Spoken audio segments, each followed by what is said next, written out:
Di momen ulang tahun, wanita bernama Ratih ini mendapatkan kejutan tak disangka-sangka. Bukan sekedar buket biasa yang ia terima dari sahabatnya, melainkan buket uang senilai 100 juta rupiah. Momen saat ia menerima buket itu diunggah di akun TikTok Strawberry30.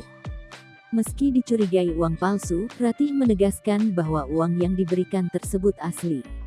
Tak hanya mendapat buket 100 juta rupiah dari sahabat-sahabatnya, ia juga mendapat kado ulang tahun mewah dari suaminya. Video cewek diberi buket uang 100 juta rupiah ini pun viral dan menuai beragam reaksi dari netizen.